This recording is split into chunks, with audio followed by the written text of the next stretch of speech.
Exercise 9.1, problem number 12. An agent takes commission at the rate of 2% of this deal. तो एक agent है वो उसका कमीशन कितना लेता है 2% का. उसका एक कमीशन फिक्स्ड है that is 2%. If the total deal is of rupees 20,000 then find his commission. हमें इसका कमीशन फाइंड करना है. तो यहाँ स्टेटमेंट बनाएंगे commission charge by a dealer is equal to 2%.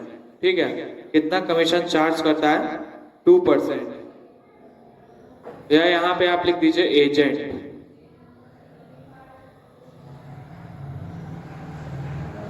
Commission charge by a agent. ठीक है, commission charge by a agent is equal to 2%. Total deal. ठीक है, तो यहां पे आप लिख देंगे टोटल डील. कितने की डील हुई है इज इक्वल टू रुपीज 20,000 की टोटल डील हुई है. तो यहाँ पे हमें फाइंड क्या करना है, हमें यहाँ पे फाइंड करना है कमीशन. Therefore agents commission. ठीक है, हमें क्या फाइंड करना है एजेंट का कितना कमीशन बनता है. तो उसके लिए हम 20,000 का 2% निकाल देंगे. तो ये हो जाएगा 20,000 इंटू 2/100. 2% यहाँ पे निकाल दिया, 0 से 0 कैंसिल आउट.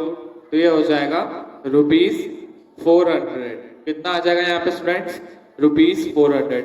यहाँ पे आंसर लिख दीजिएगा एजेंट्स कमीशन इज रुपीज 400. ठीक है, इतना कर दीजिएगा, आपका आंसर आ गया. Now students we will move on to another problem, that is problem number 13. Mister Chauhan saves 32% of his income. तो मिस्टर चौहान कितनी अपनी इनकम सेव करते हैं 32%. If he saves 1600 per month find his monthly income. Simple problem है. यहाँ पे देखिए दिया हुआ है कि mister Chauhan saves 32% of his income. अपने इनकम का 32% वो सेव कर लेते हैं. तो यहाँ पे देखिए हम सेंटेंस स्टेटमेंट बना लेंगे. Let the income of Mr.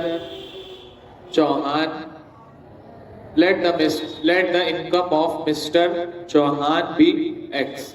ठीक है, so his saving will be, जैसा बुक में दिया हुआ है सेविंग कितनी है 32% ऑफ इनकम. मतलब इनकम ये हो गया इसका 32%, मतलब इंटू 32/100. ये हो गई इसकी saving.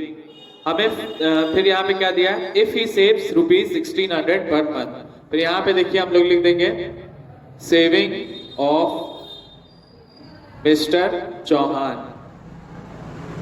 Saving of mister Chauhan per month is equal to कितनी सेविंग है 1600. तो हमें फाइंड क्या करना है देयरफॉर हिज मंथली इनकम. हमें क्या फाइंड करनी है उसकी मंथली इनकम. सिंपल प्रॉब्लम है. क्या क्या हमें दिया हुआ है देखिए. सबसे पहले तो हमें इसकी इनकम दी हुई है और उस इतना परसेंट वो अपनी इनकम का सेव कर लेता है. ठीक है, इतना परसेंट अपनी इनकम का सेव कर लेता है.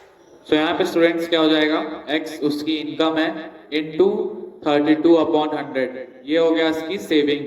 इतनी ये सेविंग करता है और इसकी वैल्यू भी दी है. टोटल सेविंग कितनी है 1600. बस हमें इसको इसके बराबर रखना होगा और इसका आंसर आ जाएगा. ये हो जाएगा 32x इज इक्वल टू 160000 और x is equal to 160000/32.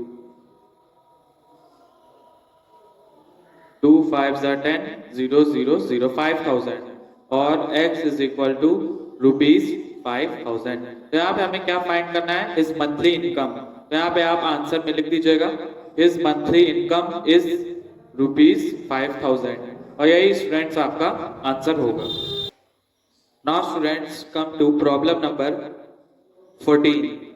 The price of kerosene oil rises from rupees 14 per liter to 15.50 per liter. तो केरोसिन ऑयल का प्राइस बढ़ गया, कितने से बढ़ गया 1.40 रुपीज से बढ़ गया. तो यहाँ पे देखिए हम सेंटेंस बना देंगे statements. increase in the price of kerosene.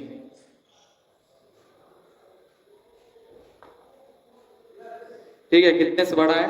15.40 था बाद में, और पहले उसका प्राइस था 14 पर लीटर, तो ये हो जाएगा 1.40 रुपीज पर लीटर के हिसाब से वो बढ़ गया है।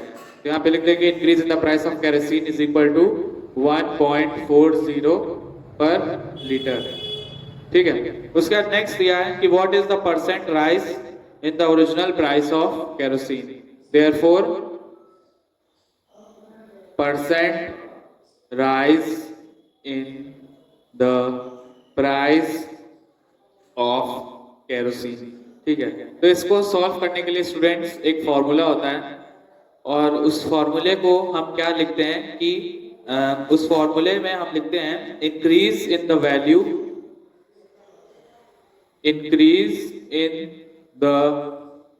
Value upon original value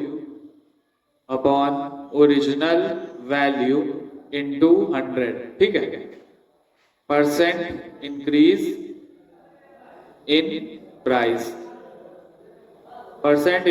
price is equal to increase in the value upon original value into 100। ठीक है, increase in the value upon original value into 100। तो इंक्रीज कितने से हुआ है? 1.40। ओरिजिनल वैल्यू कितनी है पहले की? ओरिजिनल वैल्यू यहाँ पे देखिए प्रॉब्लम में दिया हुआ है कि जो ओरिजिनल वैल्यू थी वो 14 की थी। ठीक है, 1414 इंटू 100। ठीक है, अब इसको मल्टीप्लाई किया हो जाएगा 140 अपॉन 40, तो 14 × 14 और ये 0, 10% से उसकी वैल्यू जो है वो बढ़ गई है। 10% से क्या हो गया है कि उसकी वैल्यू इंक्रीज हो गई है। यहाँ पे देखिए ये दो फॉर्मूला होता है, एक होता है परसेंट इंक्रीज का और एक फॉर्मूला होता है परसेंट डिक्रीज का। ठीक है, परसेंट इंक्रीज का फॉर्मूला यही होता है increase in the value upon original value into 100, और डिक्रीज परसेंट का फॉर्मूला क्या होता है? इंक्रीज की जगह डिक्रीज आ जाएगा, ये हो जाएगा decrease in value upon original value into 100। इन फॉर्मूले को आपको याद करना पड़ेगा, तो बाकी जो एक दो प्रॉब्लम है वो आप खुद से लगा लेंगे। ठीक है, क्या फॉर्मूला होता है? इंक्रीज इन प्राइस परसेंट, या परसेंट इंक्रीज क्या होता है? इंक्रीज इन द वैल्यू, कितने से वो वैल्यू बढ़ गई है, अपॉन ओरिजिनल वैल्यू इनटू 100, और डिक्रीज करना होगा तो कितने से वो वैल्यू घट गई है। ठीक है, कितने प्राइस से वो वैल्यू घट गई है अपॉन ओरिजिनल वैल्यू इनटू 100। तो इसी को लगा के आपको एक दो प्रॉब्लम है वो आप खुद से सॉल्व कर लीजिएगा।